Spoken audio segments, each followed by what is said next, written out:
Hey, yo, Pro Wrestling Podcast listeners, help us out and click subscribe to show your support. And while you're at it, if you are a YouTube subscriber, make sure you enable notifications so you can hear every single time a new episode of the Pro Wrestling Podcast goes live. If you want to become a member of the Pro Wrestling Podcast family, you want your name in the shoutouts like our good buddy Harold in St. Louis, then go to our Patreon page at patreon.com/Pro Wrestling Podcast and sign up today. Don't forget, new loyalty rewards program. Any $15 a month contributor will co-host an episode of Going Live with me, and our $7.50 a month contributors get entered into a drawing to co-host an episode as well. Hello, everybody, and welcome to this episode of the Pro Wrestling Podcast. We're coming to you tonight from the Quakertown Farmers Market. We are with the Worldwide Wrestling Alliance. They have a great show tonight and tons of stars. If you are not a huge fan of independent wrestling, then you need to get on board with that.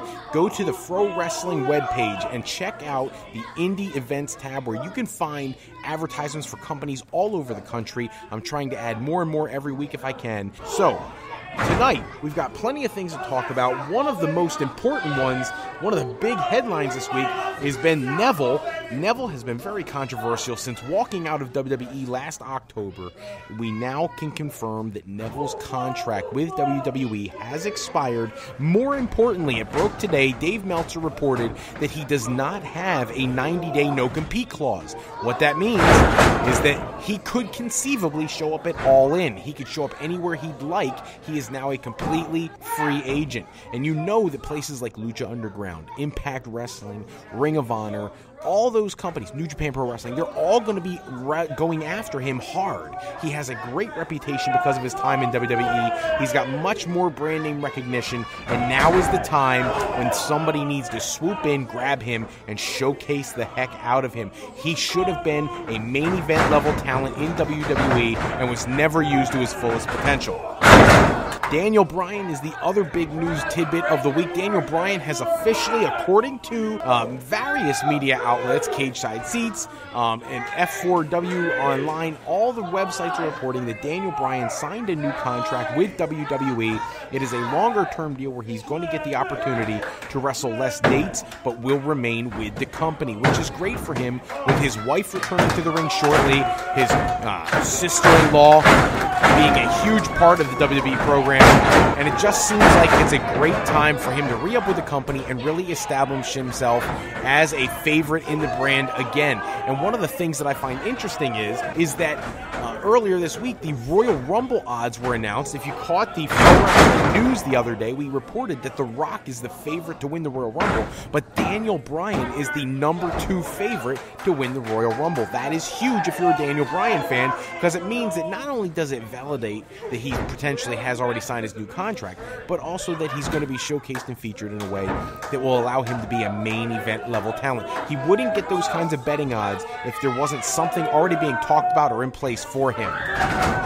New Japan Pro Wrestling in the news this week. They have their Fighting Spirit Unleashed shows, and it was announced this week that Access Television is going to be broadcasting the Fighting Spirit Unleashed specials on their net. Apparently, if you tune into Impact Wrestling and you check out their webpage, the other thing in the news this week regarding their Knockouts division is that Madison Rayne, who was a long-time standout in the Knockouts division, multiple-time Knockouts champion, is apparently completely finished with the company. For those who don't know, Madison Rayne, one of the 3 members of the Beautiful People when they had 3 members, Angelina Love and Velvet Sky were the others, but she was a huge Knockouts wrestler in their organization.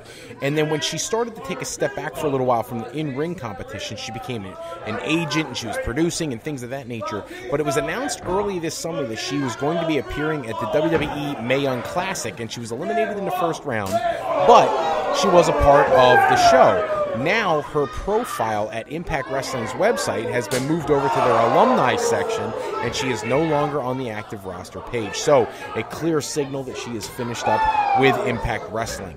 And the final topic for this evening, a huge one, big news coming out of Mexico, is that following the announcement that Alberto El Patron is going to back out of his Triple Mania match appearance based on the fact that he was not receiving his upfront guarantee, he now did an interview where he was speaking about what the future holds for him, and he did mention that he's looking at coming to the end of his career. He's not looking to do this for forever, but he does believe, because he has a good friendship and a good relationship with Vince McMahon, that he will end up for another run in WWE before he calls it a career. And that people like Rey Mysterio and other friends of his are going to be a huge factor in him deciding if he's going to go back to WWE or go elsewhere prior to retiring.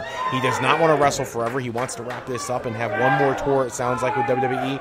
But after that, it looks like it may be the end of the career for Alberto El Patron. That's all the time we have for this episode. Check back with us next episode where we'll run down all the latest wrestling news and rumors.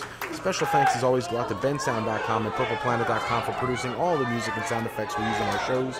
Today's episode is sponsored in part by Beazle Games. Bringing a new friend to family game night is easy for sketchy people.